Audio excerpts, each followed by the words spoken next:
Most people don't realize the moment their mind starts to break. It doesn't happen during some massive failure or tragic collapse. It happens on a random Tuesday when you tell yourself, "What's the point?" It's the quiet surrender to doubt, the subtle acceptance of mediocrity, and once that seed is planted, it grows silently, until one day you don't recognize yourself. You're still functioning, still showing up, but your spirit, your will, is nowhere to be found. The Stoics warned us, it's not death that a man should fear, but never beginning to truly live. And to truly live, you need a mind that doesn't fold under pressure. You need an attitude that doesn't depend on the weather of your life to feel steady inside. You need inner control, not because the world is fair, but because it rarely is. And if you can master that, if you can stand when everything in you wants to sit, you'll unlock a kind of power no one can take from you. This is not about motivation. It's about mental strength, quiet, resilient, immovable. That's what we're building here, together. If that's a path you're ready to walk, consider subscribing, not just to follow this channel, but to commit to a way of thinking that makes you unshakable. There's a strange heaviness some people carry every single day, but it's not from what they think. It's not the job, the debt, or the stress. It's the quiet weight of all the moments they gave up on themselves without even realizing it. The decision they postponed because it felt uncomfortable. The promise they made to themselves and silently broke. The boundaries they allowed others to cross without resistance. And over time, all of it builds into something invisible but suffocating, like an anchor tied to the mind. You don't always feel the pull, but you feel its consequences. Fatigue without action, emptiness after achievement, and a quiet dread that follows you even in peace. It's subtle, almost gentle. But that's what makes it dangerous. No one wakes up one day completely defeated. It happens gradually, not through collapse, but through quiet surrender.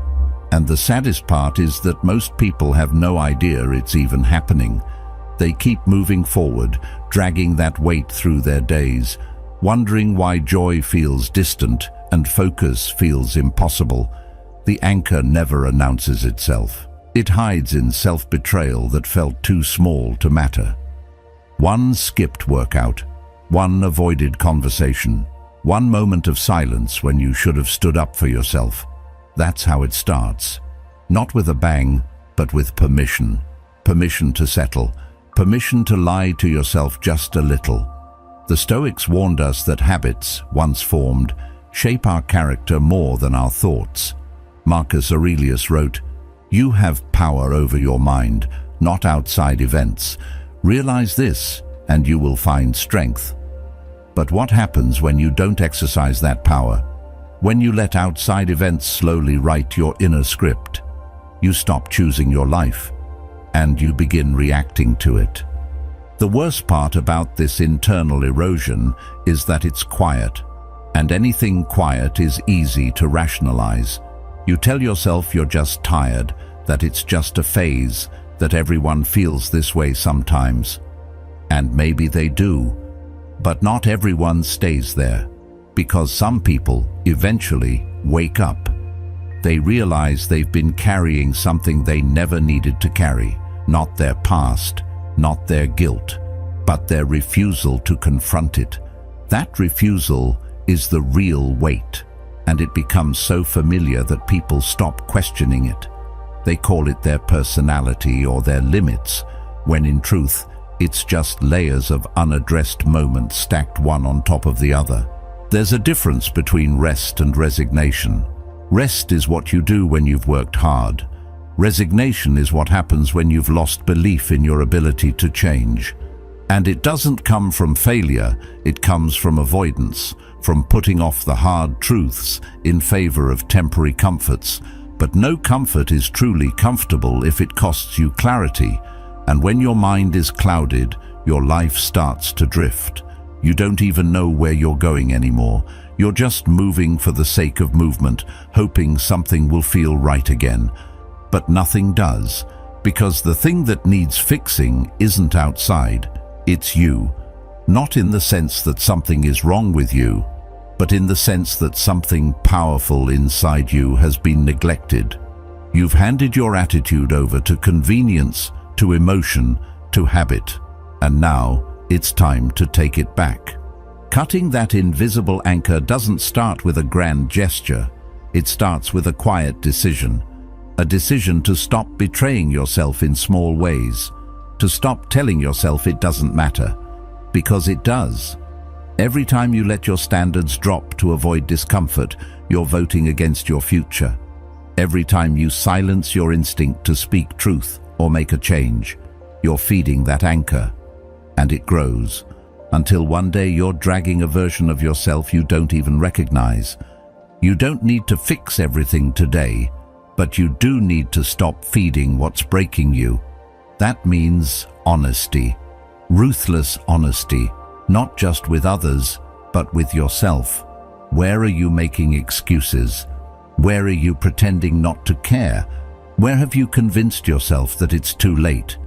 These aren't just questions, they are mirrors, and it takes courage to look into them. But if you do, you might just see that the person you want to become isn't far off. They're just waiting for you to stop dragging the version that quit. Most people never notice when the giving up begins because it doesn't feel like a crisis. It feels like a choice, a small one. But those small choices shape the mind. They create a version of you that tolerates less from yourself.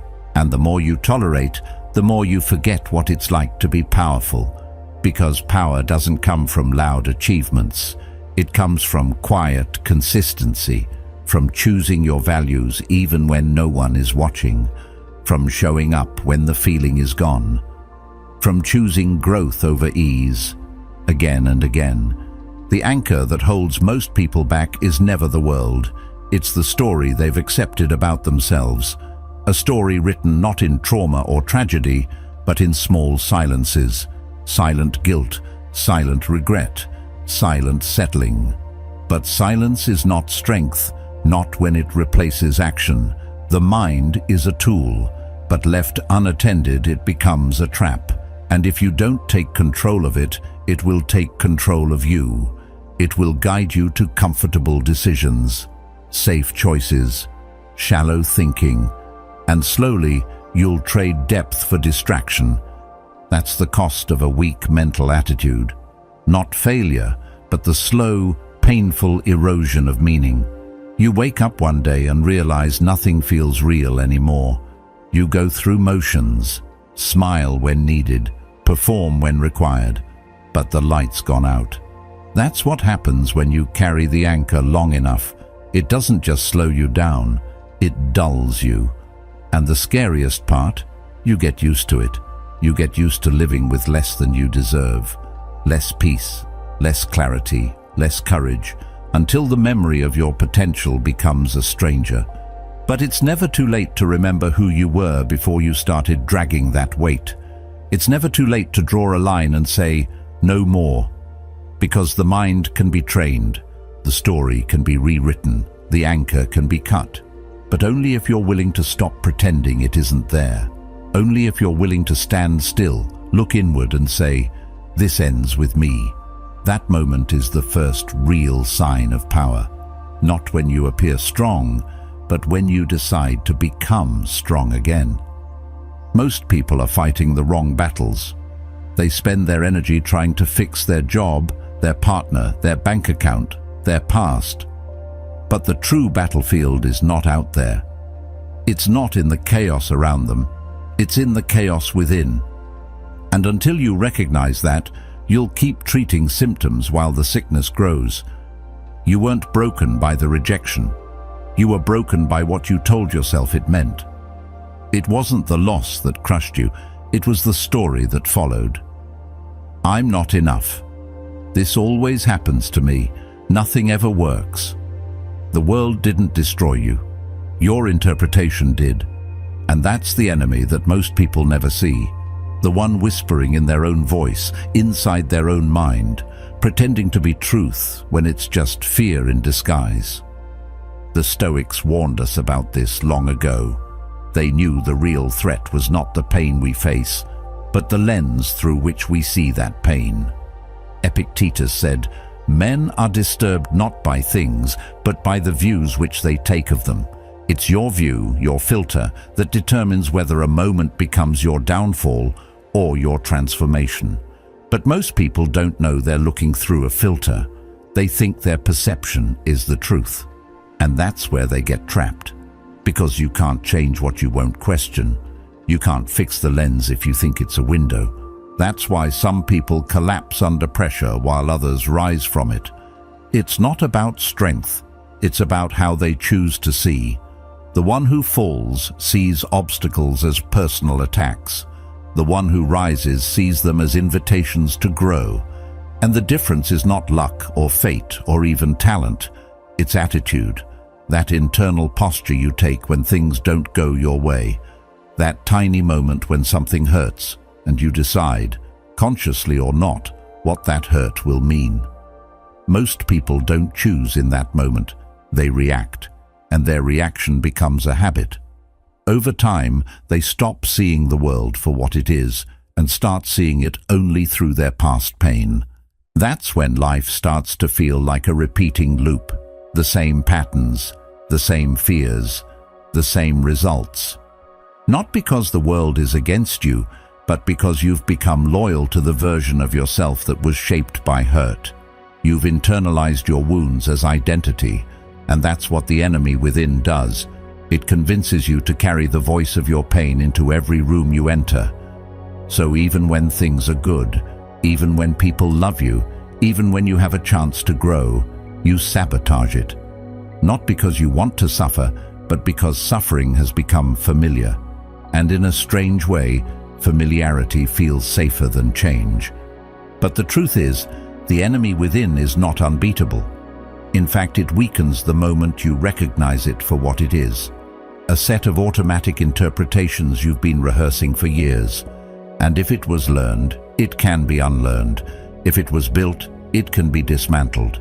But not by blaming the world. That's what keeps people stuck. They think, once my situation changes, I'll feel better. But it doesn't work that way. You don't wait for peace, you create it. Not by controlling the storm, but by calming the voice inside that keeps screaming about it. Real control doesn't come from bending life to your will.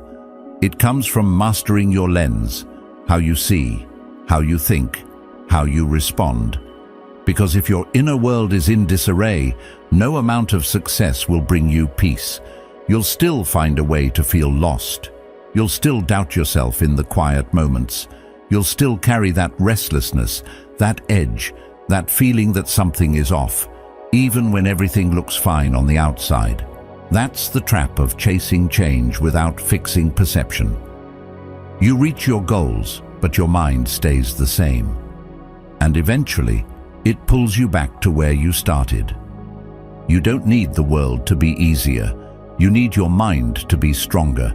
And strength doesn't come from avoidance, it comes from confrontation, facing the stories you've been telling yourself, interrupting them, challenging them, replacing them, not just once, but over and over, until your mind knows a new way, until your first instinct isn't self-blame or panic or shutdown, but calm, clarity, and resolve.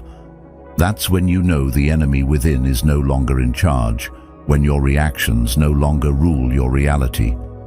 Carl Jung said, "The most terrifying thing is to accept oneself completely." And maybe that's why most people never look inside, because what they find there isn't just darkness, it's potential. And potential demands responsibility. It demands you stop making excuses. It demands you rise above the comfort of victimhood and claim authorship over your perception. That's the hard part. It's easier to believe the world is the problem.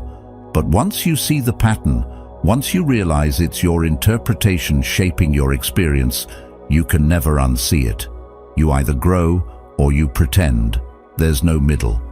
And growth starts with awareness, not just knowing your thoughts, but watching them, listening to the way you speak to yourself when no one else can hear. Do you speak power or pity? Do you rise to the challenge or replay your doubts? That voice inside you, it's not fixed, it's not fate, it's a habit. And like any habit, it can be rewired, slowly, intentionally, with patience. Every time you choose a new interpretation, every time you shift your perspective from why me to what now, you are dismantling the enemy within. You are not your failures. You are not your past reactions. You are not the voice in your head that doubts everything good. You are the one who chooses whether to keep listening. That's your power. That's where freedom lives, not in what happens to you, but in how you frame it. That's the art of building an unbreakable mind, refusing to let circumstances define your identity, refusing to let pain become your language, and refusing to let the enemy within be louder than the purpose pulling you forward. Most people never realize how much control they have over their reality. Not the external world, that will always move the way it moves, but their inner world, the place where meaning is made, that's where the real power lies. Something difficult happens, and two people walk away from it with entirely different stories. One sees loss, the other sees preparation. One feels punished, the other feels shaped. And the only difference between them isn't luck, intelligence, or circumstance, it's interpretation. That silent, invisible lens that turns experience into either fuel or poison. And most of the time, that lens gets built without our awareness. It's shaped by fear, by old wounds, by things we were told when we were too young to question them. But at some point, if you want to live with strength, you have to take that lens into your own hands. You have to stop reacting and start choosing what things mean. It's a simple truth, but most people never consider it. Nothing in life has meaning until you give it meaning. A delay is not inherently frustrating. A failure is not inherently humiliating. A rejection is not inherently a reflection of your worth. They only become those things when you assign them those labels. But if that's true, if you're the one assigning meaning, then it means you have a say in how any experience shapes you. That's not wishful thinking. That's freedom. And it's not about pretending everything is good. It's about looking deeper and asking yourself what you want to carry forward from it. Do you want this moment to define you by your pain or your growth? Most of what we call suffering doesn't come from the event itself. It comes from the meaning we attach to it. That's why two people can go through the same setback. One crumbles and the other transforms. The event didn't choose their path. Their interpretation did, and that's the part no one teaches you growing up. You're told to chase results, to avoid failure, to seek approval, but no one tells you that the most important thing isn't what happens. It's what you tell yourself afterward. That internal dialogue becomes your reality, and if you don't master it, it masters you. Imagine what would change if your first instinct in hardship wasn't to complain or collapse, but to pause and ask, what is this moment giving me? That one question flips the entire structure of your thinking. It invites patience where there used to be panic. It creates curiosity where there was blame, and it teaches your mind to search for meaning instead of pain. That's not denial, that's discipline. Because it's easy to feel good when things go your way. It's a completely different skill to stay grounded when they don't. And that skill is built in how you interpret. That doesn't mean you have to be happy about everything. It means you stop letting your first reaction run your life. Emotional maturity begins the moment you realize that your feelings are real, but they aren't always right. A moment of anger doesn't require a reaction. A moment of fear doesn't mean you're in danger. Feelings are messengers, not masters, and interpretation is how you decode them. When you pause, breathe, and ask yourself what else this could mean, you begin to see that every situation is layered. There's the surface-level discomfort, and then there's the lesson underneath, if you're willing to find it. The pressure is never the problem. The problem is when you assume pressure is punishment instead of preparation. That assumption, that instant meaning you assign to difficulty, shapes everything. If you believe life is against you, every challenge will confirm it. If you believe life is testing you, every challenge will refine you. It's not about lying to yourself. It's about choosing a mindset that builds strength instead of weakness. The mind is always assigning meaning. It doesn't matter if it's small or large, joyful or painful. Your brain is constantly weaving a narrative. And once that narrative is set, your actions follow. That's why people repeat the same habits, the same emotional spirals, the same self-sabotaging decisions. It's not that they love pain, it's that their story is stuck. Their lens has been unchallenged.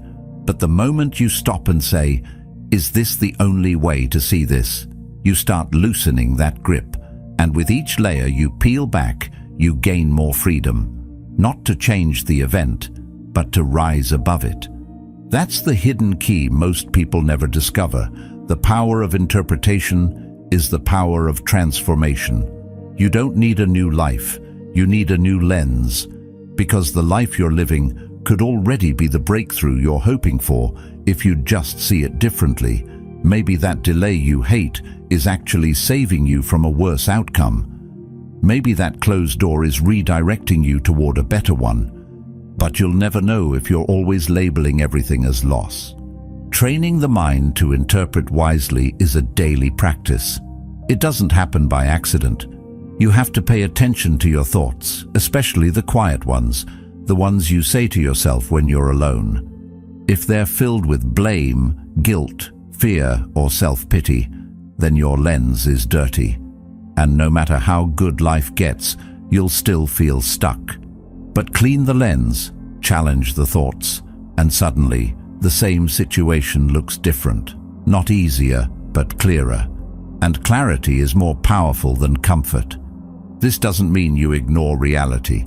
It means you become more responsible for your reaction to it. You stop outsourcing your peace to perfect conditions.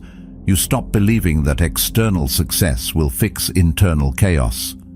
Because it never will. Peace doesn't come from what happens. It comes from what you decide it means. And if you can train your mind to search for value in adversity, you'll become someone that difficulty can't destroy. Interpretation is the tool that builds resilience. Every time you catch yourself spiraling into negativity, every time you choose to reframe instead of react, you're proving to your mind that it works for you, not the other way around. You're building a mental muscle that can lift the weight of uncertainty, of setbacks, of change. And over time, that mindset becomes your default. You become someone who doesn't flinch when things go wrong, not because it doesn't hurt, but because you've learned how to make pain useful. It's not about controlling every thought. It's about choosing the ones you entertain. And once you take responsibility for your interpretation, you begin to take responsibility for your entire life. That's when everything changes. Not instantly, not dramatically, but steadily. You stop being a victim of what happened. You start becoming a student of it. And from there, no experience is wasted. Every loss becomes a lesson. Every delay becomes development. Every test becomes training. And slowly, you become the kind of person who can't be shaken by ordinary storms, because your lens, your attitude, your interpretation has been sharpened by the extraordinary. There's a common misunderstanding when people talk about mental strength. They imagine it's about being cold, unfeeling, detached, like becoming a stone that nothing can touch. But that's not strength, that's suppression. And suppression isn't power, it's a disguise for fear. Because the truth is, strength isn't about avoiding emotion. It's about no longer being ruled by it. To build an unbreakable mind, you don't kill your feelings. You reclaim authority over them. You acknowledge them, you feel them, but you don't follow them. They speak, but you decide what gets heard.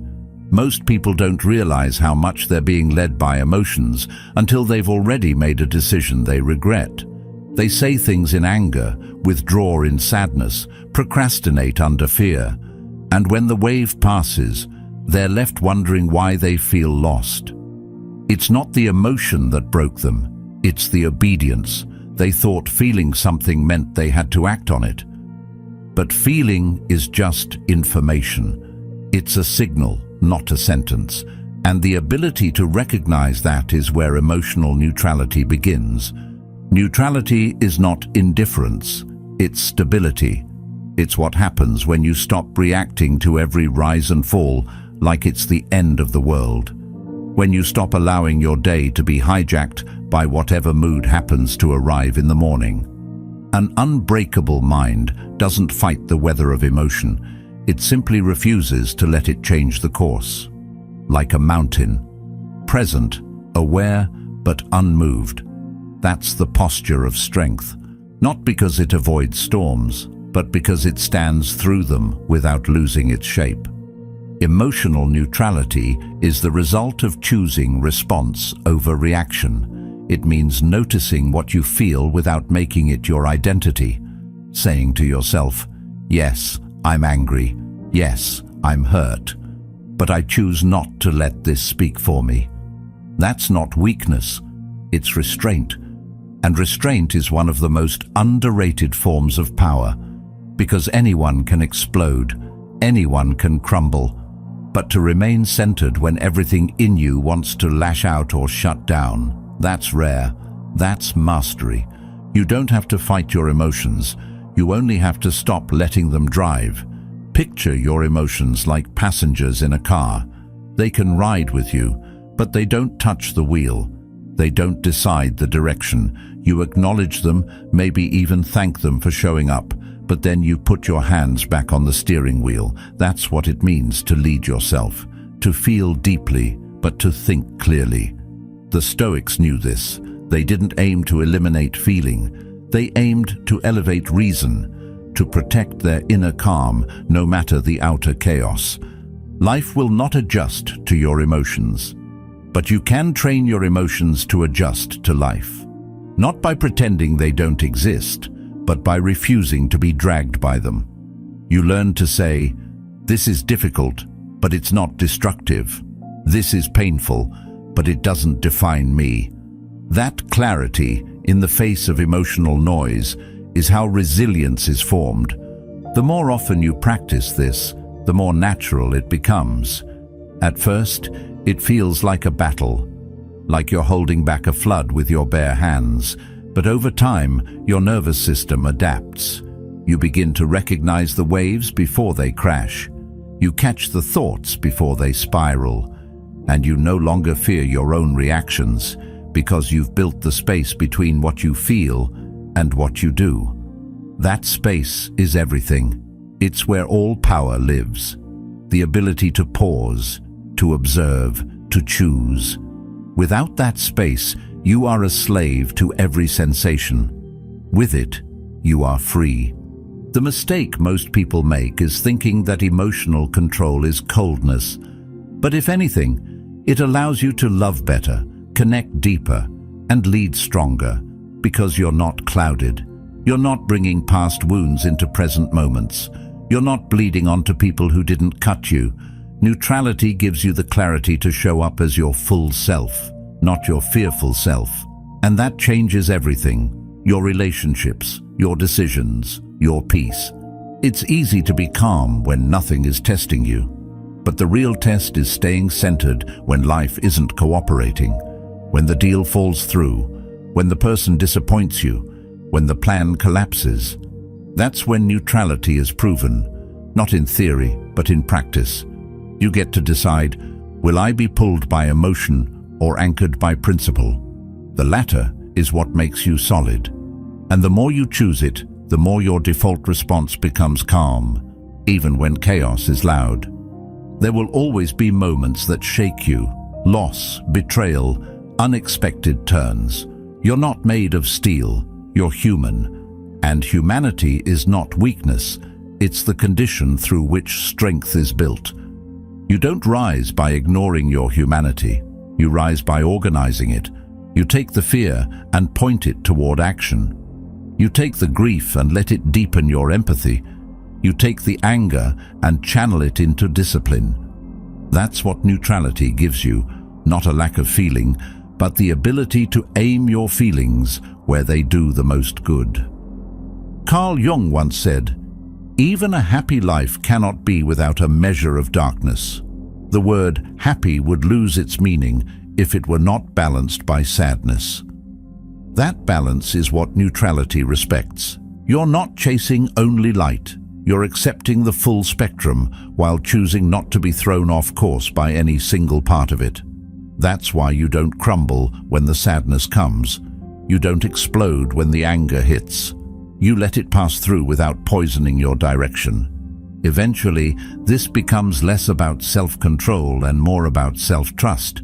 You trust yourself to stay steady, to think before you speak, to breathe before you decide.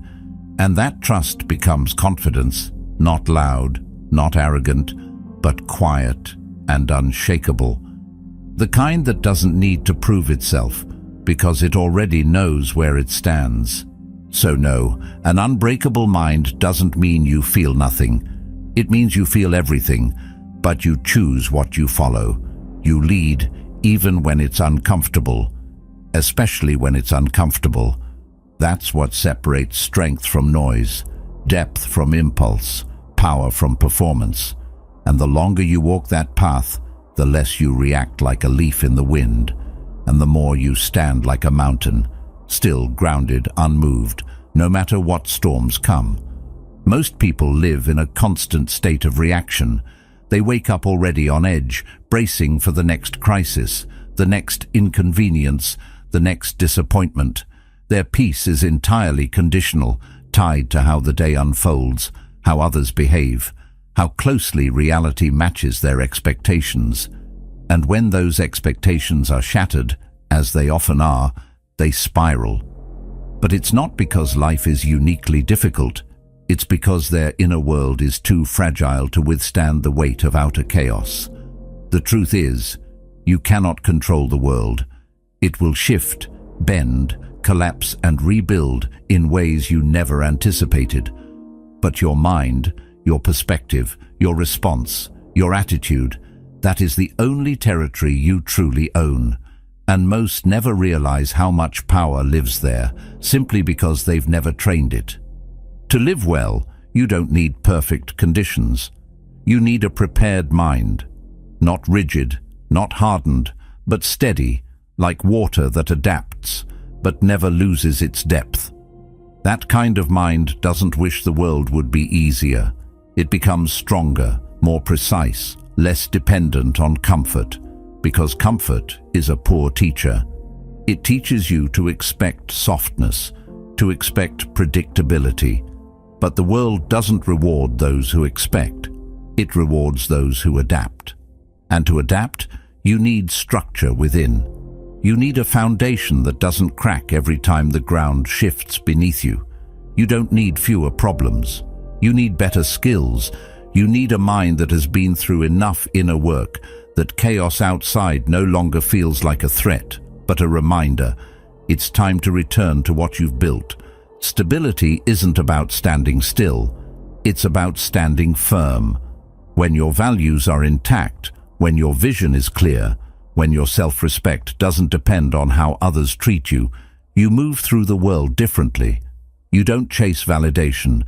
You don't beg for peace. You don't crumble when things get uncomfortable. You anchor yourself, not in a moment, not in a mood, but in the habits you've chosen, the beliefs you've refined, the standards you refuse to drop. That's what discipline creates. Not restriction, but clarity. It sharpens your responses. It shapes your posture. It keeps your mind sealed like a vault, untouched by every gust of noise that blows through the day. That doesn't mean you don't feel.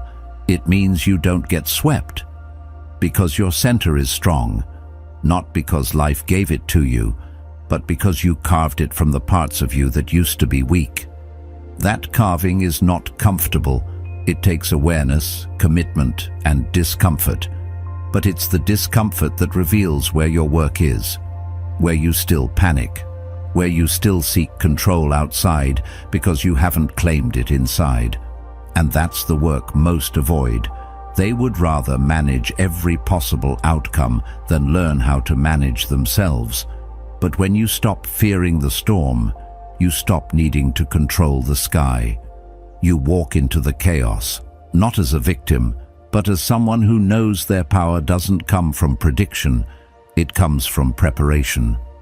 Inner stability comes from making your mind a place you can live in. Most people's minds are chaotic, not because they are broken, but because they are cluttered, filled with unchecked fears, borrowed beliefs, and unexamined thoughts that repeat like background noise.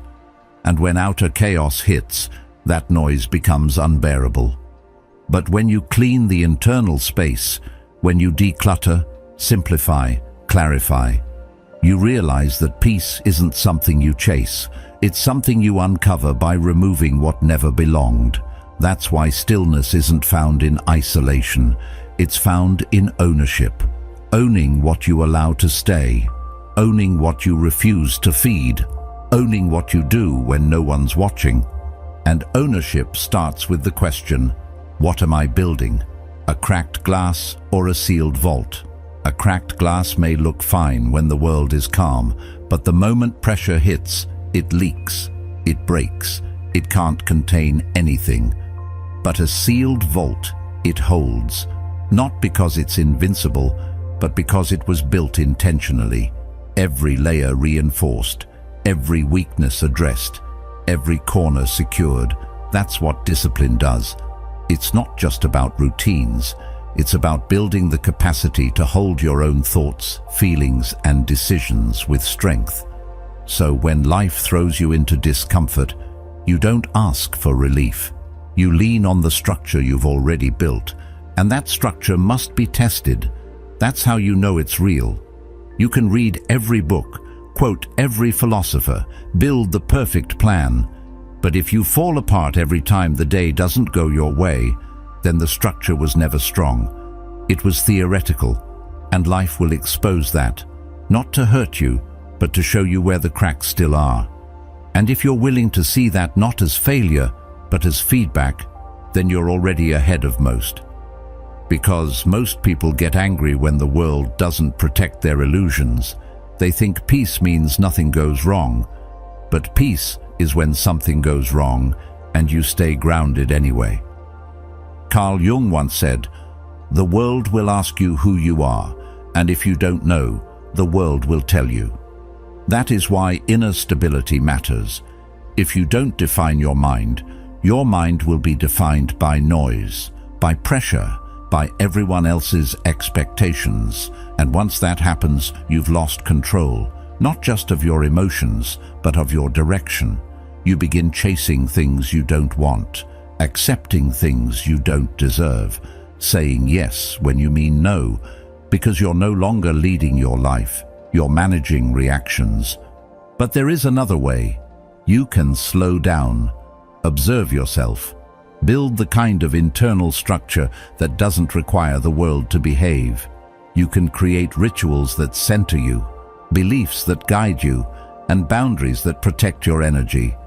You can make your peace non-negotiable, not because it always feels good, but because it's rooted in who you've decided to be. That's what unshakable looks like. Not perfect, not always calm, but anchored, disciplined, directed.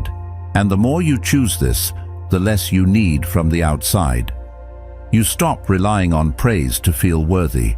You stop needing agreement to feel confident. You stop panicking when things don't go according to plan, because your strength isn't in the plan, it's in your preparation.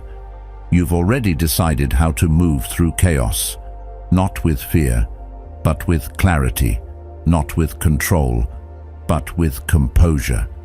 That is what makes the difference between someone who survives and someone who leads. One is at the mercy of the winds. The other is guided by their own compass. Not because they knew what was coming, but because they prepared their mind for whatever comes. And when that's your default, you don't just face life, you master it, one storm at a time. People talk about resilience like it's a personality trait, like some people are born with it and others aren't. But that's not true. Resilience isn't gifted, it's practiced. It's not a switch you flip in a crisis. It's a muscle you build in the quiet, ordinary moments of life when nobody's watching. It's forged in those uncomfortable decisions you make when comfort would be easier. When you get out of bed, even though everything inside you is begging to stay down. When you tell the truth, even though it might cost you something. When you keep your standards intact, even though the world keeps tempting you to drop them. That's resilience. And it doesn't feel heroic when you're building it. It feels small, repetitive, almost invisible. But over time, those quiet repetitions form something unshakable inside you. Most people want to be strong when it matters, but few are willing to do the work when it doesn't. They wait for the storm to hit before they start training their minds. But by then, it's too late. You don't learn to swim in the middle of the flood. You prepare before it arrives. Resilience works the same way. It's not a burst of bravery. It's a ritual of returning to your principles over and over, even when you don't feel like it, especially when you don't feel like it. That's the moment where real strength begins, when your emotions beg you to quit, to hide, to retaliate, and instead you choose to stay the course. Choosing the hard thing isn't dramatic. Sometimes it's as simple as not saying the thing you know will hurt someone. Sometimes it's biting your tongue, walking away, or doing the work you promised yourself you'd do long after the excitement is gone. It's writing when you're uninspired. It's staying disciplined when you're unnoticed. It's sticking to your process when results are nowhere in sight. This isn't glamorous, but that's the point. Resilience is quiet. It's not a loud declaration, it's a steady presence. A silent agreement you make with yourself.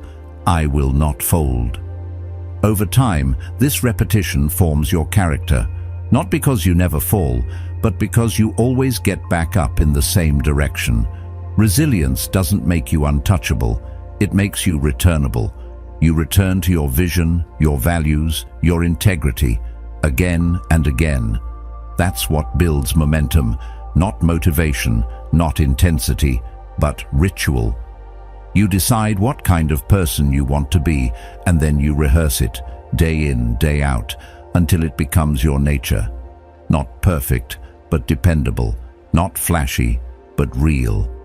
This practice isn't easy because it asks you to act from principle rather than impulse, to choose patience over anger, discipline over convenience, honor over short-term gain. That kind of decision isn't rewarded immediately. Often, no one sees it, no one claps for it, and that's where most give up, because they're still chasing recognition instead of identity.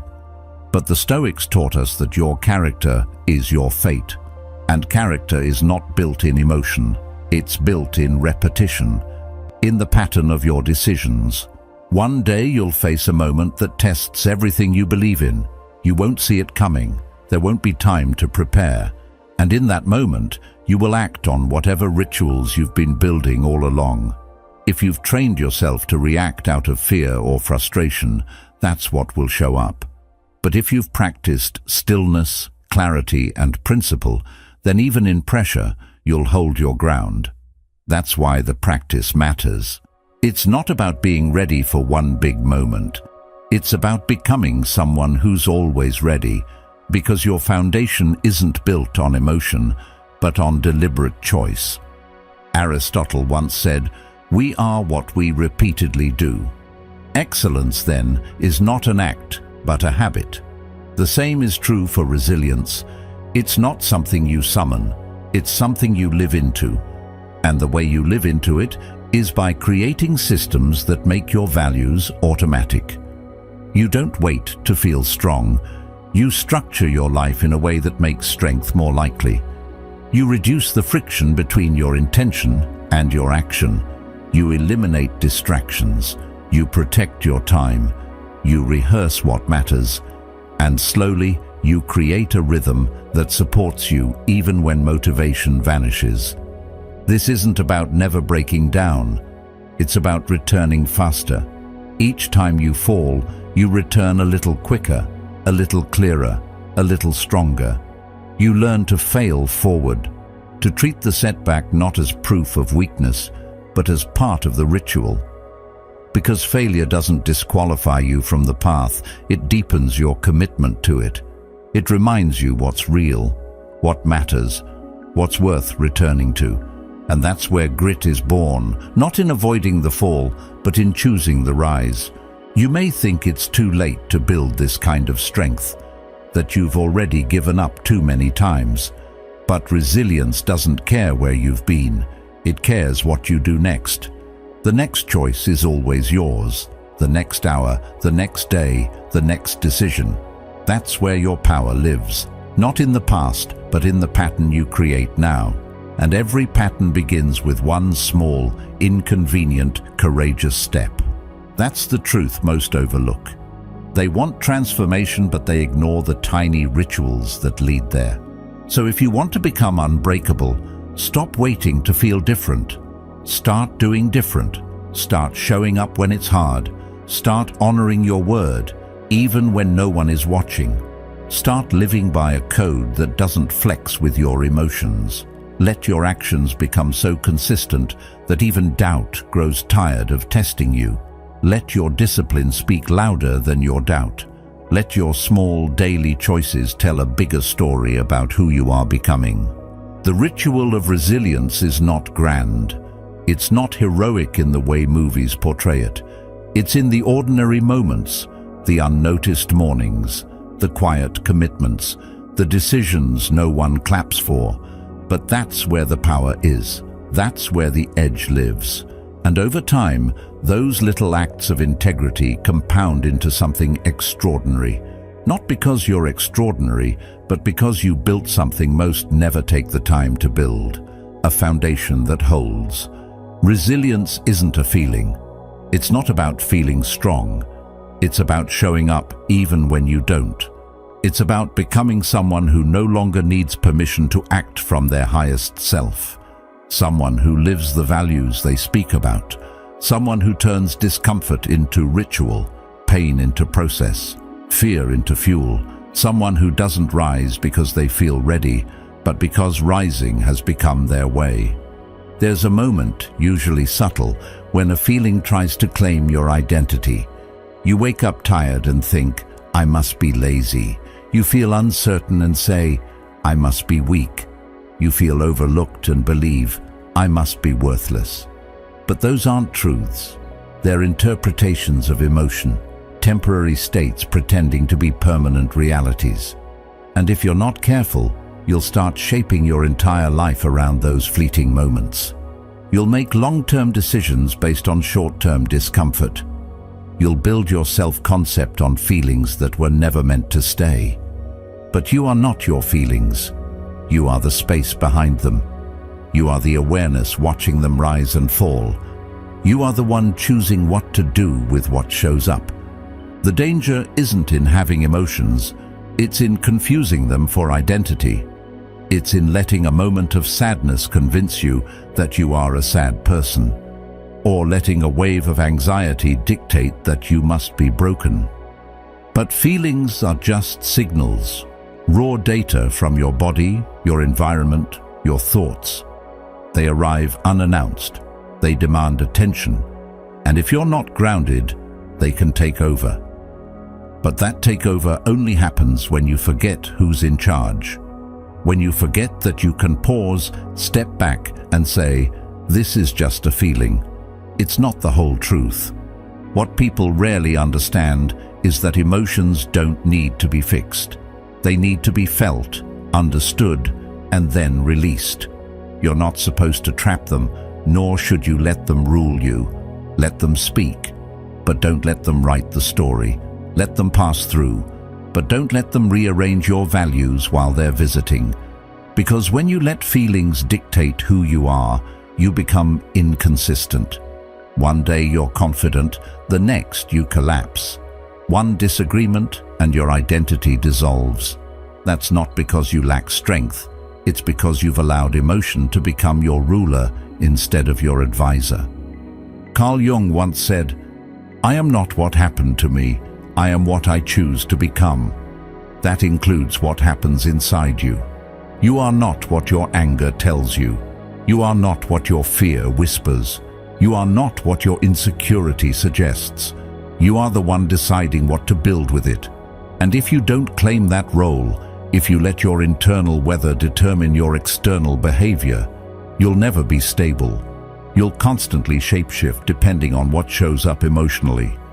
You'll never feel grounded because your foundation isn't built on principle. It's built on moods.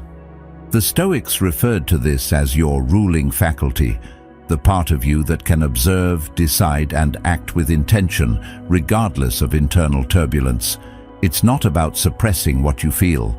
It's about separating your choices from those feelings. It's the quiet strength of watching a storm pass through your body without letting it steer your life. It's the practice of noticing a wave of doubt and saying, "I see you, but I've got something more important to follow." And yes, it is a practice. It's not something that happens automatically, especially if you've spent years reacting instead of responding, years believing every thought, obeying every emotional impulse, and wondering why you always feel one step behind your own peace.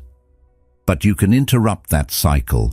You can watch a thought come in and not let it build a home. You can feel overwhelmed and still move forward. You can experience fear and still choose action. That's the distinction that changes everything. Action doesn't have to wait for emotion to get in line. Once you learn to sit with feelings without fusing with them, you start building emotional endurance. You stop making everything so personal. Someone criticizes you, and instead of internalizing it, you assess it.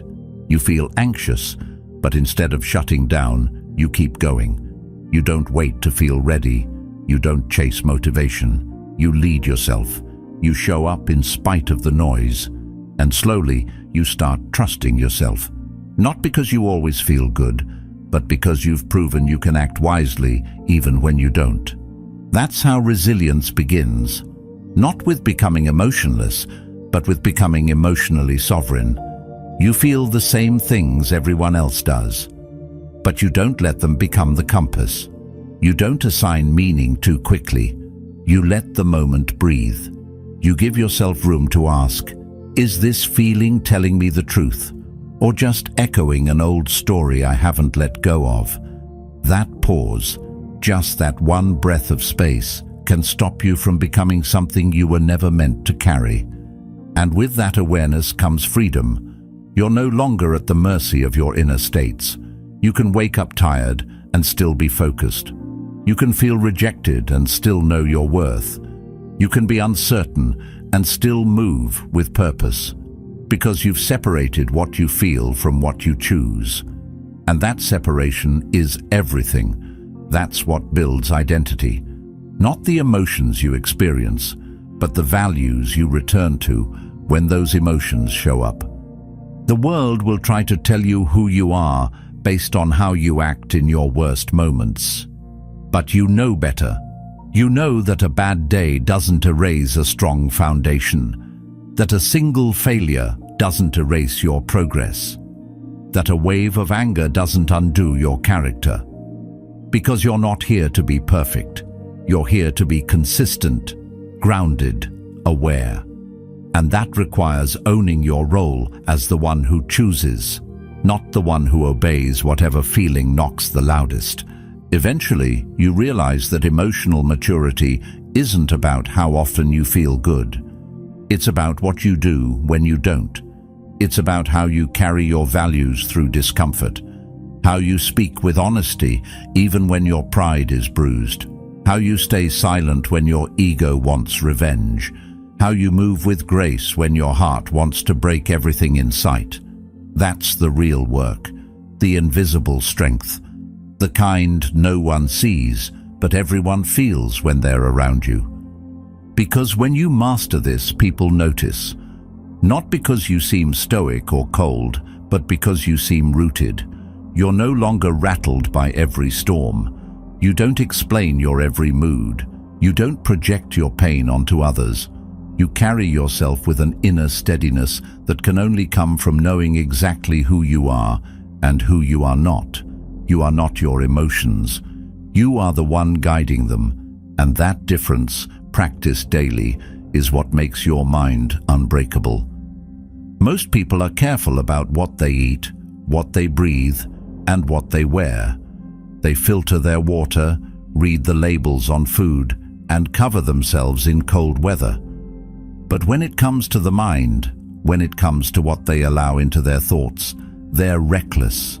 They scroll endlessly through drama, negativity, fear-based headlines, cheap entertainment, and other people's opinions, without stopping to ask what it's doing to them. And it is doing something. Just because it's invisible doesn't mean it's harmless. In fact, the invisible things shape you more than anything else. The quality of your attention, the thoughts you allow to settle, the voices you listen to, the content you consume, these are the building blocks of your inner world. And if you don't guard them carefully, your mind becomes a landfill of noise you never chose, but slowly learned to live with. If your mind were a house, would you let just anyone walk in? Would you let someone come into your living room and shout insults, lies, and fear for hours? Probably not. But people do it all the time through their phones, their TV, their social media, their conversations. They let their focus become contaminated, and then they wonder why they feel drained, anxious, unfocused, or unsure of themselves. It's not always because something is broken. Sometimes it's because too much noise has built up and crowded out the clarity. The mind doesn't function well when it's overstimulated. It doesn't make sharp decisions when it's bloated with gossip and reaction. It can't lead you to peace if all you feed it is noise and distraction. What you consume is not neutral. It either builds you or it breaks you. And it's not just about avoiding obviously toxic content. Sometimes it's the subtle things, the posts that make you compare, the conversations that leave you feeling smaller, the people you follow who make you feel like you're behind. These inputs seem harmless, but they plant seeds. Seeds of doubt, fear, insecurity, and passivity. And the mind, just like soil, doesn't care what you plant. It will grow whatever you water, deliberately or unconsciously. That's why guarding your input is not about restriction. It's about alignment. It's about asking, does this serve the person I'm trying to become? A strong mental attitude doesn't just come from discipline in action, it comes from discipline in attention. If your attention is constantly being hijacked, so is your energy. And when your energy is scattered, your will becomes weak. You become easier to influence, easier to irritate, easier to defeat. That's what happens when you give away your mental space to everything and everyone. You become reactive, not reflective. Loud inside but unclear, busy but not productive, present but not grounded. This is why the Stoics emphasized focus. They knew that if you don't choose what to think about, someone else will. Epictetus once said, "The key is to keep company only with people who uplift you, whose presence calls forth your best." That principle applies not just to people, but to every form of influence. What you read, watch, hear, and engage with, all of it shapes your mental posture. And if you want to protect your peace, your discipline, your clarity, you need to be ruthless with your attention. Not paranoid, not closed, but intentional. You create a mental environment that reflects the life you want to live, one that promotes depth over distraction, strength over noise, truth over popularity. And this discipline must be daily. You can't clean your thoughts once a week and expect lasting clarity. Just like you don't shower once and stay clean forever. You must filter your mind regularly. Take time to notice what's entering without your permission. Ask yourself whether the voices you're listening to are leading you towards strength or away from it. Whether the content you're consuming is making you wiser or just more reactive. Whether the conversations you're having are lifting you or leaking your focus. Because every day, your mind is being shaped. Not in a moment, but in a million small decisions. And those decisions become your inner environment. When you walk through a polluted city, you wear a mask to protect your lungs. But when your mind walks through polluted ideas, do you have any filter in place, or do you let it all in, trusting you'll figure it out later? That's the difference between those who cultivate clarity and those who live in confusion. One builds intentional guardrails, the other hopes for the best. But hope is not a strategy when it comes to your mind. If you want power, you need precision. If you want clarity, you need boundaries. This doesn't mean you live in a bubble. It means you build the strength to process your world without becoming poisoned by it. You learn how to stay informed without being consumed, how to listen without absorbing, how to observe without reacting. That skill, mental filtration, is one of the highest forms of discipline. It's what separates those who are easily swayed from those who are grounded. It's what allows you to move through the world without losing yourself in it. Because at the end of the day, an unguarded mind is an unstable one. It might look fine on the surface, but it's constantly shifting under pressure. And that instability shows up in your decisions, your confidence, your energy, your focus. If you're serious about becoming mentally unbreakable, this is where it starts.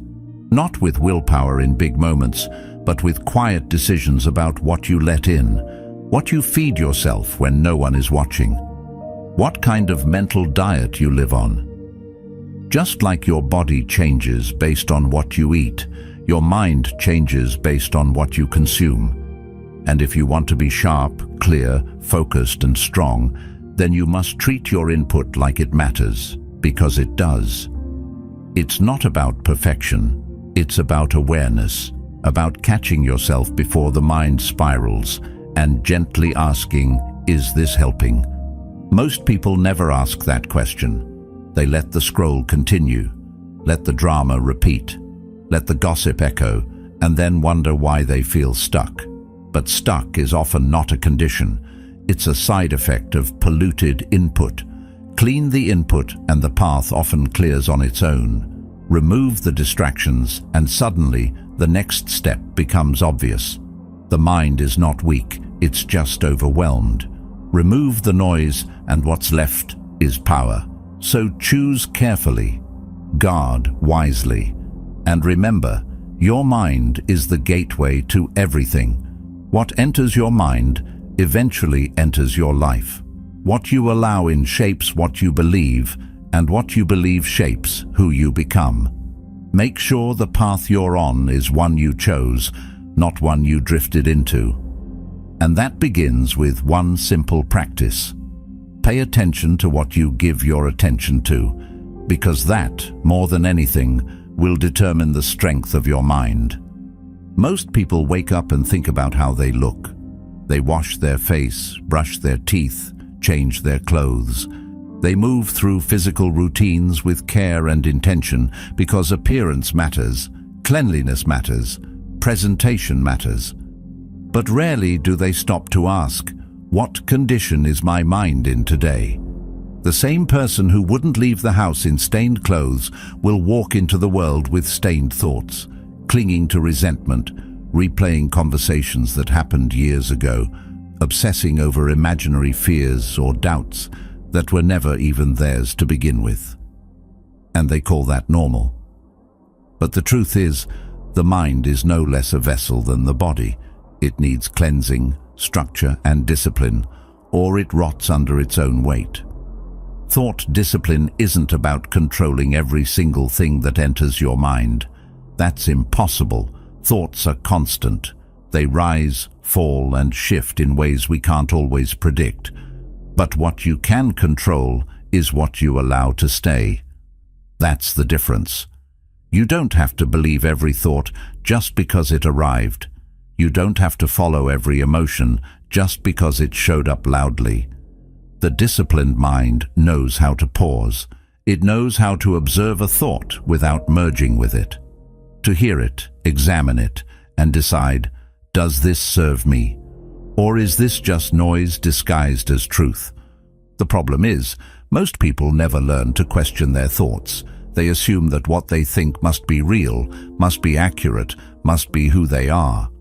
But the mind isn't a mirror, it's a storyteller, and sometimes it tells you stories based on old pain, old fear, or old conditioning. If you never update the narrative, you'll keep living under scripts that don't reflect who you are now. That's why thought hygiene is essential. Not once a week, not once a month. Daily. You clean your thoughts like you clean your room. Not because you're broken, but because clarity gets buried under clutter. And just like clutter piles up without effort, so do negative thoughts. If you don't challenge them, they multiply. One doubt becomes 5. One harsh opinion becomes a worldview. One disappointment becomes your new identity. That's how thought spirals begin, not with something massive, but with one small idea that went unchallenged for too long. You didn't catch it, so it grew. And by the time you noticed, it had already wrapped itself around your decisions, your confidence, your relationships. That's why awareness isn't optional, it's survival. You need to be able to look at your thinking and say, wait, where did this come from? Is this even mine? Carl Jung once said, until you make the unconscious conscious, it will direct your life and you will call it fate. That's what undisciplined thinking does. It runs your life without your permission. It whispers just enough to shift your choices, and then it disappears, leaving you to wonder why you keep ending up in the same place. And it's not that your life is cursed, it's that your thoughts are unchecked. But when you take them seriously, when you treat them like the architects of your reality, you start building something entirely different. You stop letting doubt run your plans.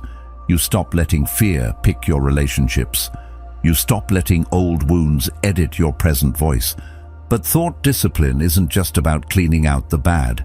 It's about actively installing the good. You don't just subtract, you replace. You feed your mind thoughts that build strength, clarity, courage. You give it structure, direction. You don't wait for inspiration. You train mental repetition, because repetition rewires belief. It doesn't matter if you don't fully believe the new thoughts yet. Say them anyway. Feed them anyway. Think them again and again until your brain starts believing them more than the old scripts. This isn't delusion, it's design. You're choosing who you want to be, and you're building that identity thought by thought. It takes work. It takes presence. It takes catching yourself in the middle of a spiral and saying, no, I don't go down that road anymore. It takes noticing that your internal dialogue sounds like your worst critic and deciding to replace it with something wiser, something calmer, something true. And that practice, done every day, is how you become mentally untouchable, not because negativity stops showing up, but because it no longer finds a home. The undisciplined mind is a sponge. It absorbs everything, reacts to everything, and then wonders why it's tired. The disciplined mind is a filter. It decides what stays and what leaves. It doesn't deny reality. It chooses how to engage with it. It doesn't pretend everything is fine. It just doesn't let pain become identity. That's the real distinction. You can feel what you feel without becoming it. You can experience chaos without living in it. And you can sit with uncertainty without drowning in it. Epictetus said, "No person is free who is not master of themselves." And that mastery begins with thought, not in trying to force silence or peace, but in creating mental order. You become the curator of your mind. You choose what gets amplified and what gets dismissed, what gets practiced and what gets cut. Over time, this changes how you show up in the world. You stop chasing every reaction. You stop spiraling over what people think. You stop fearing outcomes you can't control, because your internal world becomes more stable than the external one. Eventually, that discipline becomes second nature. You don't wake up and feel overwhelmed by every thought. You don't need hours to recover from every doubt. You move quicker through fear. You return faster to calm. You see a negative thought and say, "That's not me. That's a visitor. It doesn't stay here." And that mindset, that inner command, is what turns ordinary people into extraordinary forces. They're not perfect. They're not emotionless. They've just learned how to separate what's real from what's noise. They've built a kind of mental hygiene that allows them to see clearly, even when life gets messy. So start small. Pay attention. Clean your thoughts. Speak to yourself the way you wish someone had when you were younger. Build the habit of noticing when your mind drifts into old patterns and gently guide it back. Discipline doesn't have to be harsh, it just has to be consistent. That consistency becomes your edge, your foundation, your advantage in a world full of noise. And when your thoughts are clear, your path becomes clear too. Not because life gets easier, but because your mind no longer gets in the way. Most people walk through life feeling heavy, but they don't always know why. There's this quiet restlessness they carry, an anxiety that hums just beneath the surface.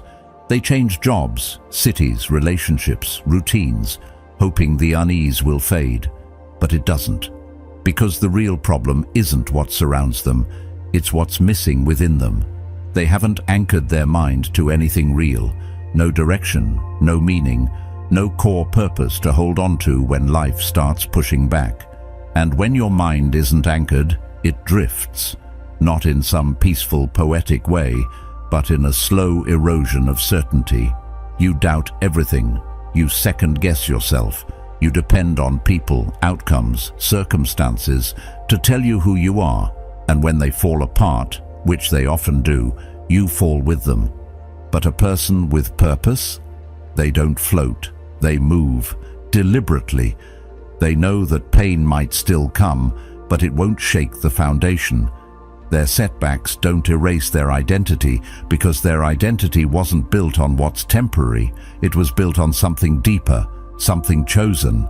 That's what purpose gives you. Not just motivation, but protection. It protects your energy from being wasted on things that don't matter. It protects your attention from being hijacked by distractions.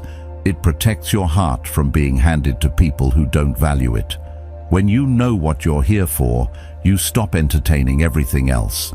And no, your purpose doesn't have to be some grand vision the world claps for. It doesn't have to be understood by others or validated by society. Sometimes it's quiet, personal, inward, but it's still powerful, because it gives your life a shape, a reason to endure, a direction to move toward, even when it hurts. Especially when it hurts.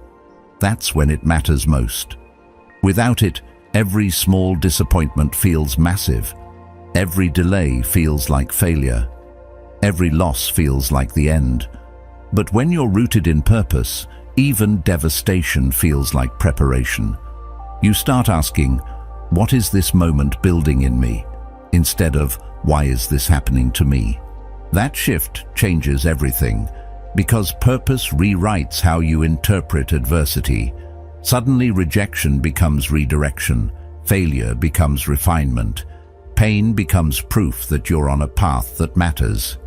You stop seeing obstacles as punishments and start seeing them as necessary resistance, the kind that forges strength, the kind that reveals what you truly care about. You begin to understand that the flame inside you doesn't go out because of darkness. It goes out when you forget what it's burning for. Carl Jung said, "The least of things with a meaning is worth more in life than the greatest of things without it." And that's the trap many people fall into. They chase what looks good, status, image, applause, but deep down, it feels hollow. Because no amount of external success can replace the internal need for meaning. That's why some of the most seemingly accomplished people still feel like something's missing. It's not a lack of success, it's a lack of connection. They're climbing ladders that don't lean against anything real, and eventually that collapse catches up with them. But purpose changes that. It turns your efforts into something cohesive, something coherent. You're no longer just doing things to stay busy. You're building something you believe in, even if no one else sees it yet. You become more resilient, not because life gets easier, but because your actions are aligned with something true.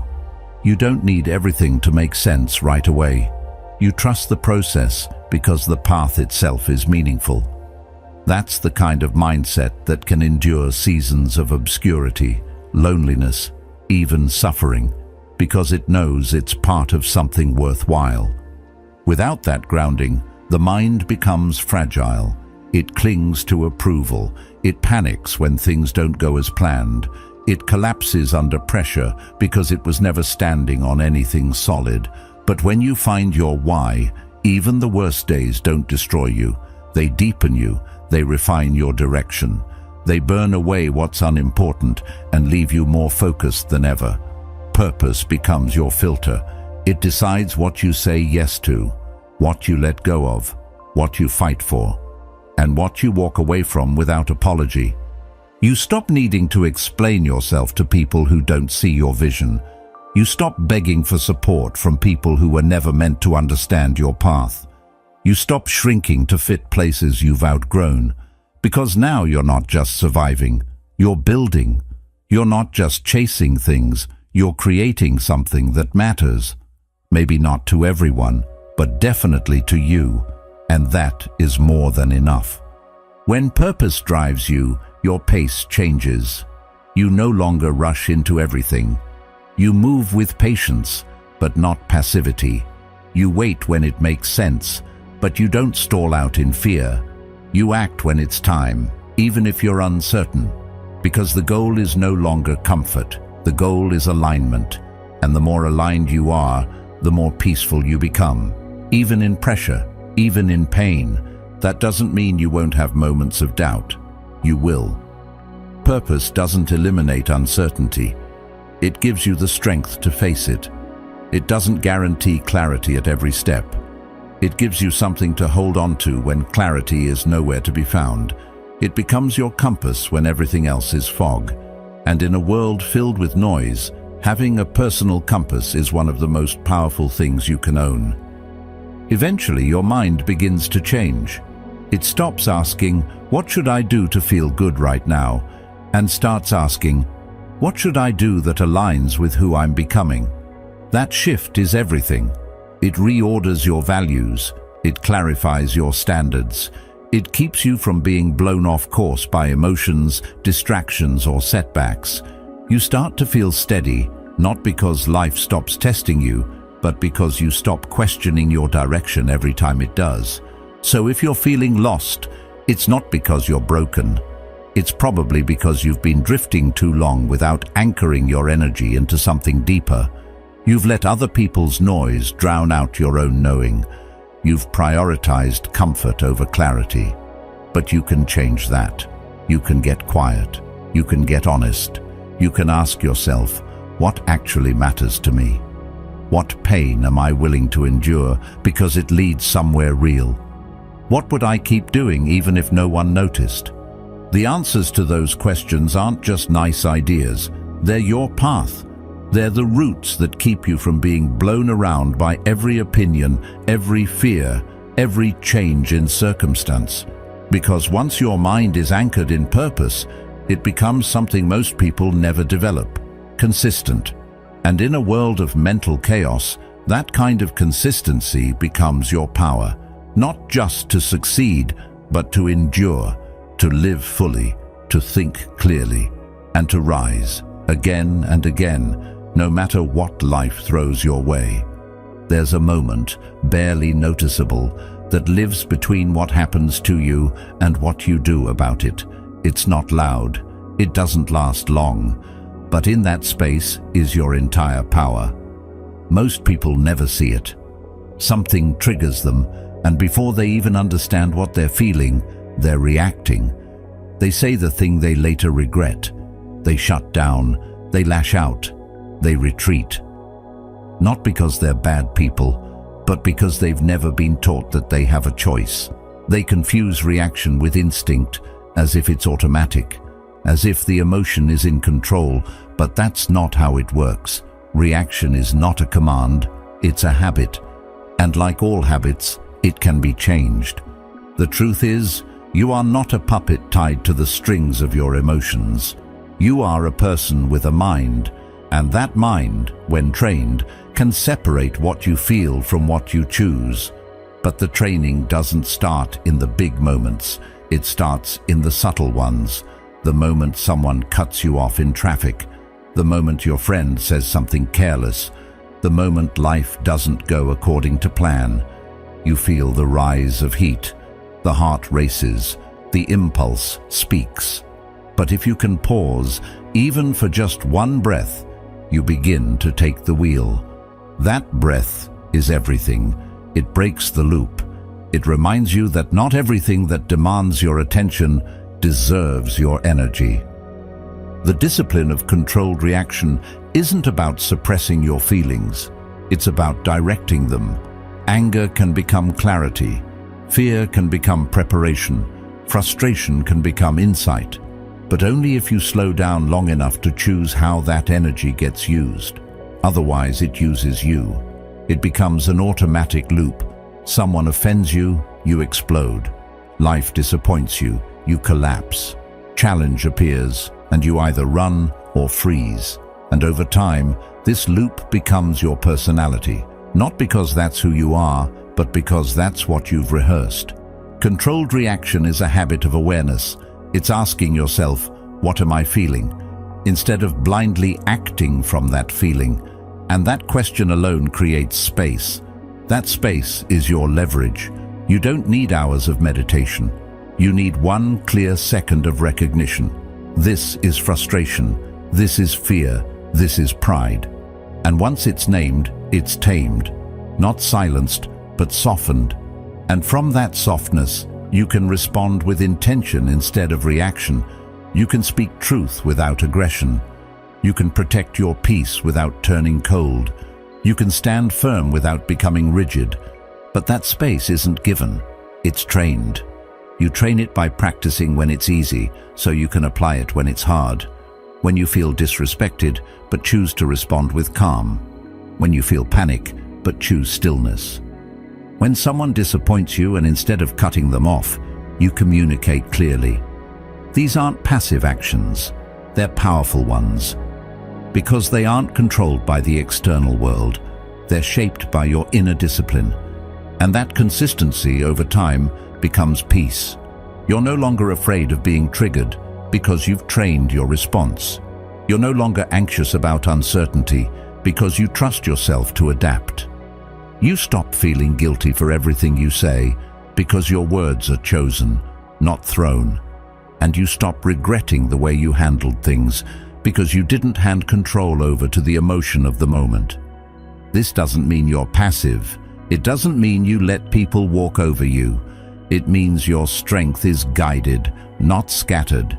You respond when it matters, not because you've been poked, but because you've been principled. There's a difference. One is reactive, a slave to the moment. The other is intentional, a master of it. That mastery isn't arrogant, it's steady. It knows what deserves a reaction and what deserves silence. It knows when to hold firm and when to walk away, not based on pride, but based on values. Over time, this self-leadership becomes visible. People start to notice. Not because you talk more, but because you react less. You're not the loudest, but you're often the calmest. You're not trying to prove your power, but it's felt in how you carry yourself. And that presence, built from thousands of quiet decisions to pause, to breathe, to choose, becomes your edge. In a world where everyone is reacting, you become the one who responds. And that makes you magnetic. It makes you reliable. It makes you strong. But more than how others see you, it's about how you feel inside. You start to trust yourself again. You know you won't betray your values when pressure hits. You know you won't say something you don't mean just because your pride was bruised. You know that even when the emotion is intense, your actions will still be aligned. That kind of trust is rare. It's the kind that creates peace, not just around you, but within you, because you're no longer scared of what you might do in a difficult moment. You've met yourself there before, and you handled it with grace. And it always comes back to that split-second space, the gap between what happens and what you do. In that space lives the difference between chaos and clarity, between regret and growth, between being tossed around by life and walking through it with quiet confidence. Train that space, own that space, and you'll find that the most powerful person in the room isn't the one who speaks the loudest. It's the one who controls their reaction without letting their emotion control them. Pain is part of the contract. If you're alive, you're going to bleed.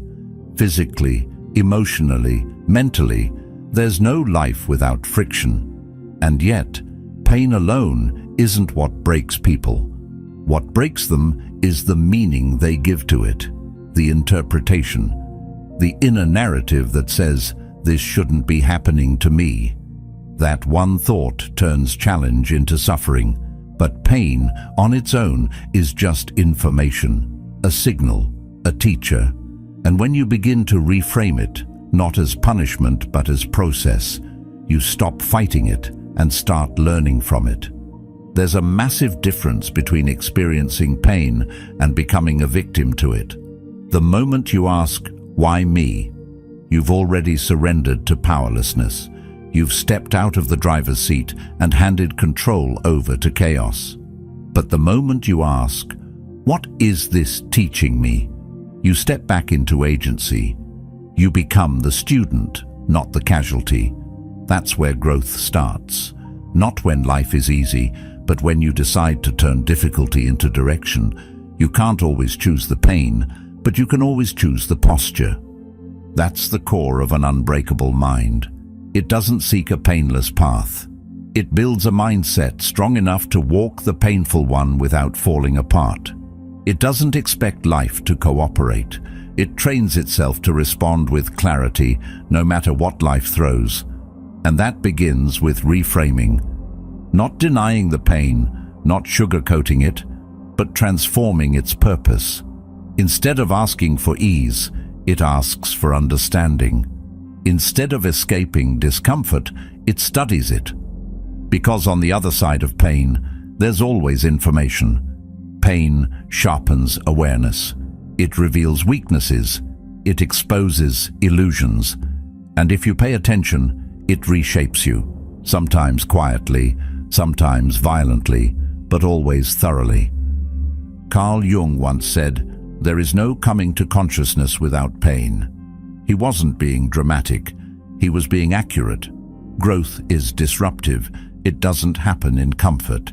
It happens when your old ways of thinking no longer work, when the version of you that once survived can't carry you forward anymore. That's why life puts weight on you. It's not to destroy you. It's to reveal whether you've built the inner frame to hold what's coming. And if you haven't, the pain becomes your architect. It forces a redesign. It strips away your illusions, your excuses, your soft spots. That's what hardship does. It breaks what's weak, not to punish, but to rebuild stronger. But rebuilding doesn't happen automatically. It requires attention, intention. You have to sit with your pain long enough to hear what it's trying to tell you, not distract from it, not numb it, not pretend it doesn't matter, but study it like a message.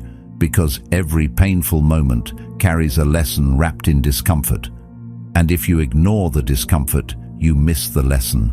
That's how people repeat the same heartbreak, the same mistakes, the same cycles, because they ran from pain instead of listening to it.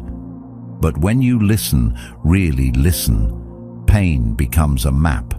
It shows you where your boundaries need to be stronger, where your mindset needs to evolve, where your expectations need to mature. And that shift from avoidance to awareness is everything. Suddenly, you stop dreading hardship. You start preparing for it. You start welcoming it as the exact material needed to strengthen the foundation. You realize your peace doesn't come from the absence of pain. It comes from the presence of purpose within the pain. You don't get tougher by wishing for soft days. You get tougher by reframing hard days. That doesn't mean you celebrate every hardship. It means you extract meaning from it so that it doesn't go to waste. You use it. You recycle it into wisdom, discipline, perspective. That's why emotional resilience isn't a trait you're born with. It's a skill you practice. You practice it by facing what hurts and saying, "This will not be meaningless," even if you didn't deserve it, even if it wasn't your fault, even if it came suddenly. You can still choose to build something from it. That's not delusion. That's sovereignty. It's what separates those who get stuck in their pain from those who transform through it. The ones who get stuck believe that pain is something done to them. The ones who grow know that pain is something given to them, to shape, to mold, to convert. And it's not about toxic positivity. It's not about pretending everything is okay when it's not. It's about being grounded in the truth that you are not what happened to you. You are what you do with what happened to you. That distinction is the line between a fragile mind and a powerful one. A fragile mind asks for comfort at all costs. A powerful mind asks for clarity, even if it comes with discomfort, because clarity builds character. Comfort builds dependency, and in the long run, dependency is what truly breaks a person, not the pain itself. Every moment of pain holds two doors, one to bitterness, the other to wisdom, and you walk through one based not on the intensity of the pain, but on how you interpret it. So take the pain and ask better questions.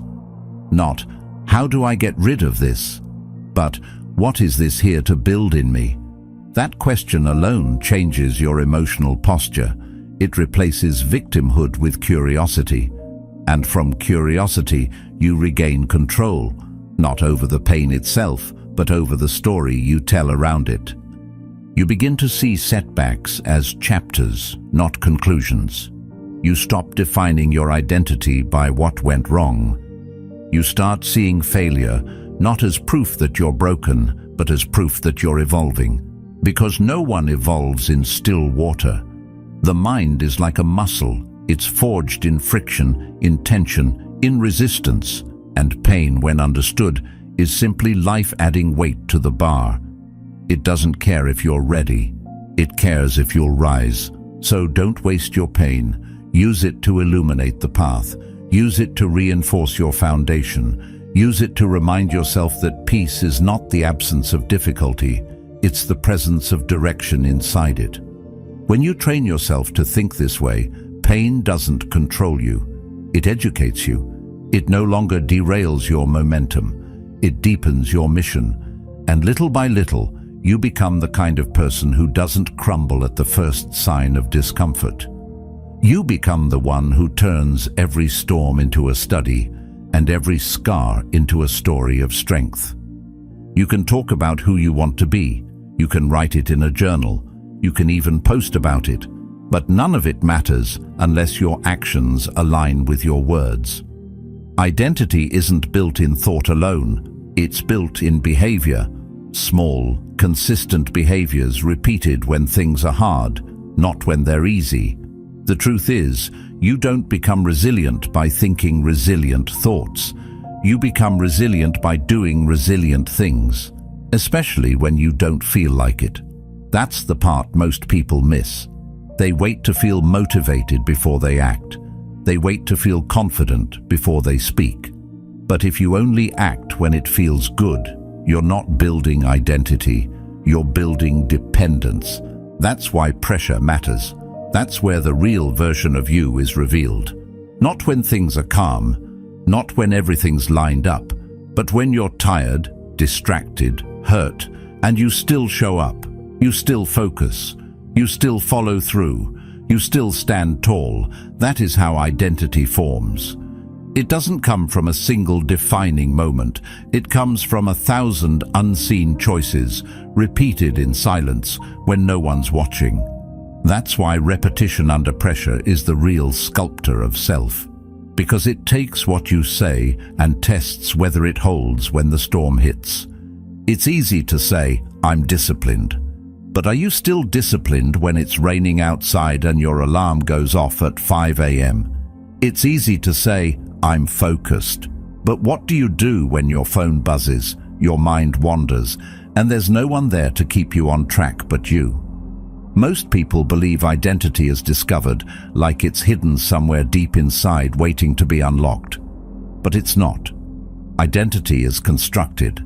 It's forged moment by moment, shaped by what you choose to repeat, not once, but again and again, especially when it's inconvenient.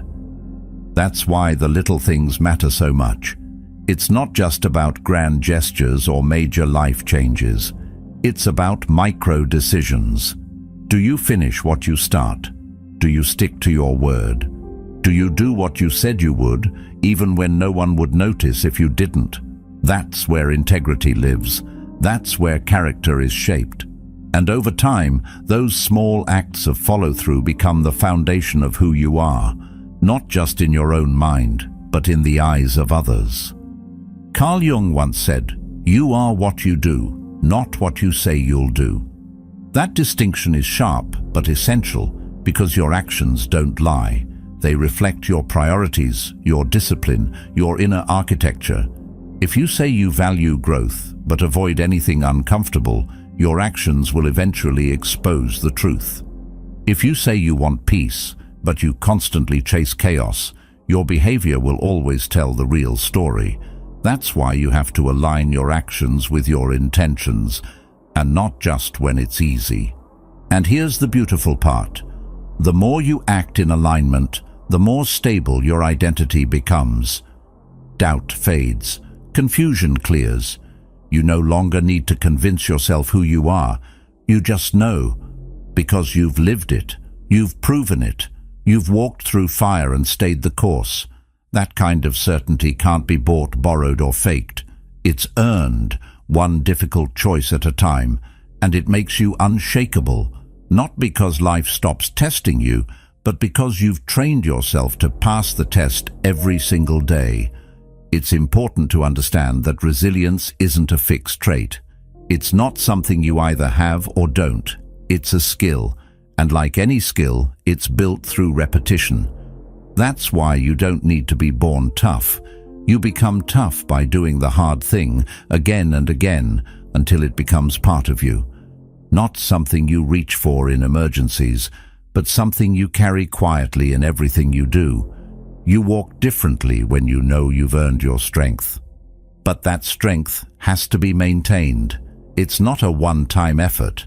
Just like physical strength fades without training, mental strength fades without discipline. You have to keep showing up, keep pushing, keep choosing the harder path, not because you enjoy the struggle, but because you know what it's shaping in you. It's easy to let things slide once you've made some progress, to tell yourself, "I've done enough." But identity isn't about what you did. It's about what you do, consistently, relentlessly. This is why comfort is so dangerous. It convinces you that you can pause your discipline and still keep your edge. But the truth is, every skipped rep, every broken promise, every compromise, it chips away at the foundation you've built. That's why you need to be ruthless with yourself in the smallest decisions. Not harsh, just honest. Hold the line, even when no one else would blame you for letting go. Because that's how self-respect grows, not from ease, but from self-enforced standards. At some point, people will try to label you. They'll say, "You've changed," or "This isn't who you used to be," and they'll be right, because the person you used to be was built on convenience. The person you've become was built on consistency. You didn't become someone else. You built the person you were always capable of being. That's the real transformation. Not in how loud you get, not in how impressive your words sound, but in how quietly your actions confirm your values. And when people ask how you got there, the answer will sound simple, but it won't be easy, because the truth is, you just refused to quit. You woke up when it was hard. You focused when it was boring. You pushed when it would have been easier to coast. You became your habits. You became your rituals. And those rituals made you resilient, not in theory, but in reality. So, when the world gets noisy, when pressure mounts, and you feel pulled in every direction, remember this: you don't rise to your goals, you fall to your standards, and your standards are shaped by what you repeat, not what you hope for, but what you practice. So practice strength, practice clarity, practice silence in chaos. Let your actions be louder than your intentions. And over time, you won't need to chase identity, because everything you do will already speak it. Life has a way of stripping things away from us. The job we thought was secure, the relationship we believed would last, the routines that gave us comfort and predictability. Sometimes everything external begins to fall apart at once, but the person who endures isn't the one with the most resources. It's the one who refuses to let their attitude collapse with their circumstances.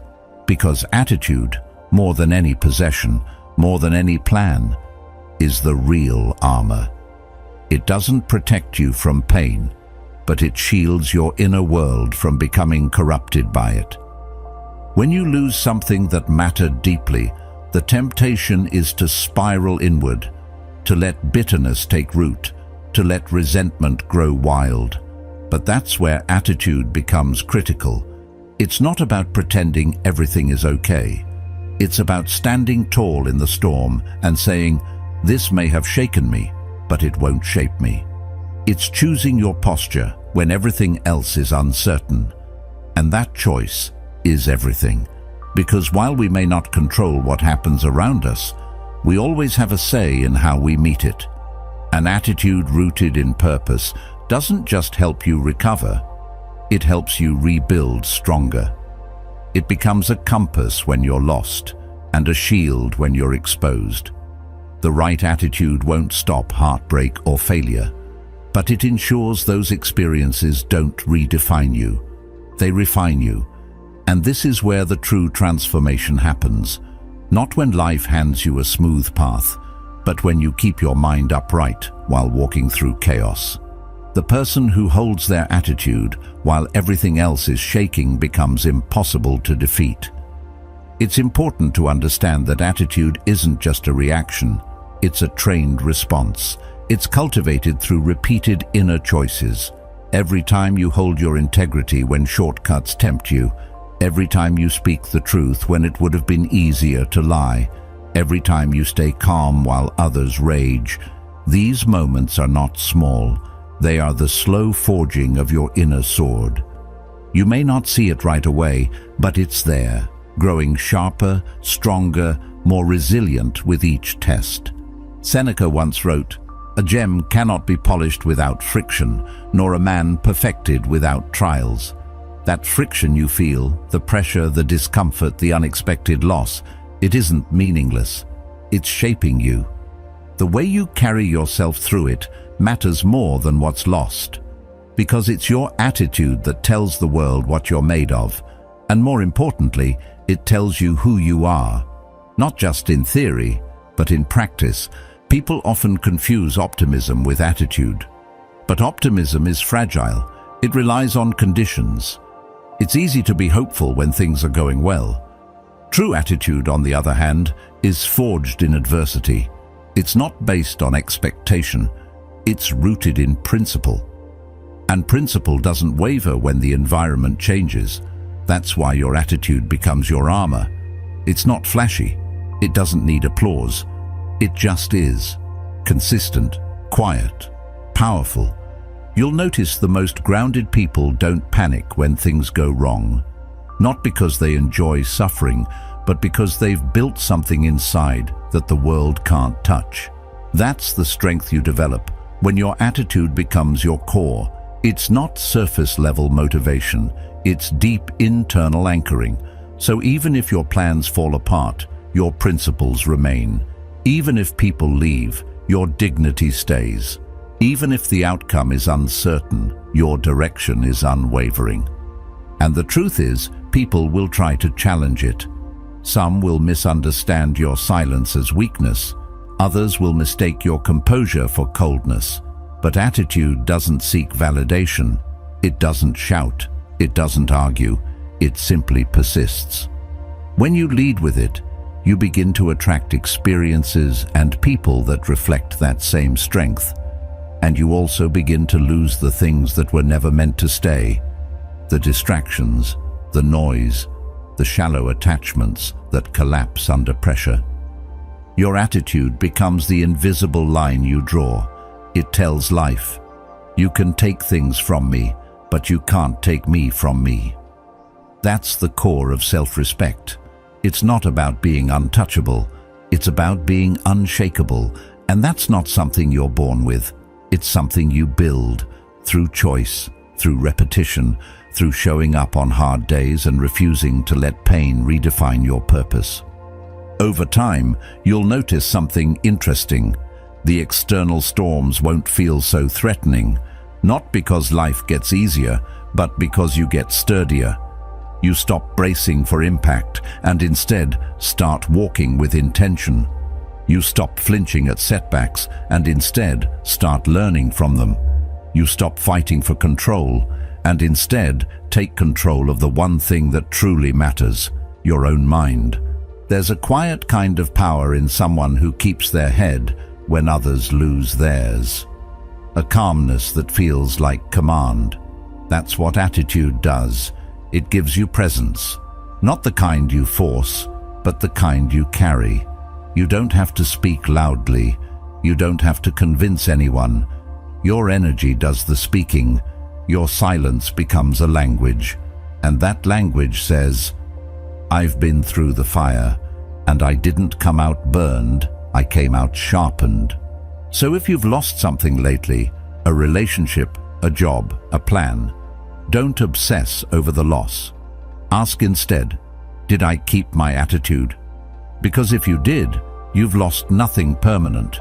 You've lost an external form, but you've kept your internal structure, and that structure is what will rebuild everything you need better than before. You are not the chaos around you. You are the composure you choose within it, and that choice is always yours, no matter how loud the world gets. Every single day, without even realizing it, you're casting a vote for the kind of person you are becoming. Not with your words, but with your actions. Every moment you get up when it would be easier to quit. Every time you hold your ground instead of seeking comfort. These moments might seem small, insignificant even, but they're not. They're building something. You are living proof, not of what life has handed you, but of how you've chosen to meet it. You can't fake this. The world eventually sees what you're made of. And more importantly, so do you. There's a difference between enduring and proving. Enduring is passive. It's what we do when we're just trying to survive the day. But proving is intentional. It's what we do when we decide, even in the face of exhaustion or doubt, that we will not settle for anything less than growth. There are two paths inside you, the part that wants to retreat and the part that wants to rise, and every decision you make feeds one or the other. The proof of who you are becoming is not found in your imagination, it's found in the repetition of your response to resistance. Most people think they're fragile because they've never trained their mind to be anything else. They avoid pressure, not realizing that pressure is exactly where power is forged. You don't become unbreakable by avoiding what scares you. You become unbreakable by walking toward it, by learning, adjusting, falling forward, and rising sharper. When you choose challenge over comfort, you're not proving your toughness, you're proving your potential. And the more you do it, the more you begin to realize you were never fragile. You were just unfamiliar with your own depth. Carl Jung once said, "I am not what happened to me, I am what I choose to become." That choice is the great equalizer. Not everyone starts with the same resources or background or support, but everyone, every single person, has the power to choose how they respond. And that choice becomes your legacy, not the one you write at the end of your life, but the one you build day by day in silence, in moments no one sees, in efforts that are often thankless but never meaningless. You're not here just to cope. You're here to conquer. That doesn't mean winning every battle. It doesn't mean never falling. It means refusing to let your mind become the enemy. It means not giving your energy to excuses, even when they sound reasonable. It means deciding that your identity will not be shaped by fear, by comparison, or by past failures. Coping gets you through the moment. Conquering changes who you are. And sometimes the most powerful conquest is over your own lower impulses, the need for validation, the desire to be liked, the fear of being alone. When your mind belongs to you, nothing outside of you has leverage. That's the real shift. It's not about becoming cold or emotionless. It's about becoming disciplined in what you allow to influence you. The person who owns their thoughts owns their power. No one can manipulate them with guilt. No one can distract them with noise. No one can disturb their peace without permission. That kind of clarity doesn't come from theory. It comes from choosing, over and over again, to live in alignment with what strengthens you. And here's something most people overlook. The proof you leave behind isn't always dramatic. It's in the silence you keep instead of arguing. It's in the focus you maintain while others are scattered. It's in the consistency you bring when motivation runs out. Quiet discipline, steady presence, the ability to act without applause. These are the traits of someone who has stopped needing to be seen and started needing to be solid. And when you live that way, you become a lighthouse, not swayed by the waves, but guiding others through the storm by example. Your potential isn't some abstract idea waiting in the future. It's being revealed now, in how you manage your mornings, how you speak to yourself when no one is listening, how you respond to disappointment. That's where the truth is.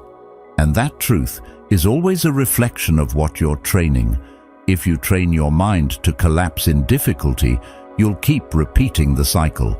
But if you train your mind to seek the lesson, to rise with clarity, to hold the line, you become something different.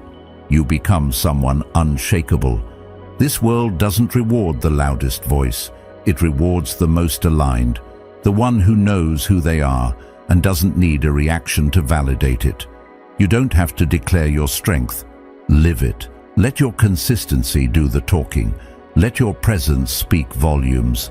There's something magnetic about a person who doesn't flinch when plans break, who doesn't beg for attention, who simply walks their path, clean, focused, intentional. That is what makes you unforgettable. You're not trying to impress anyone. You're not trying to prove your worth to people who don't understand your mission. You're trying to prove to yourself that you are exactly who you said you would be, that when pressure came, you didn't fold, that when comfort called, you didn't pick up, that when the path narrowed, you didn't turn around. That's the kind of self-respect no one can give you, and no one can take away. So ask yourself this: what are you proving today? With your actions, with your thoughts, with your presence? Are you proving hesitation, or are you proving hunger? Are you proving a story of limitation, or a story of growth? That answer doesn't come from what you hope for. It comes from what you do, again and again, until the proof becomes impossible to ignore, until the mirror doesn't show you who you used to be, but who you chose to become. You are not waiting for permission. You are not waiting to be saved. You are not here to be shaped by the noise of the world. You are here to shape it, through discipline, through integrity, through power carried quietly. Because at the end of the day, it's not the titles or the applause that define you. It's the invisible work, the part of you that shows up when it's hard and keeps showing up long after others have stopped. That is who you are. Not fragile, just untrained. But now, you're training. Now, you're rising.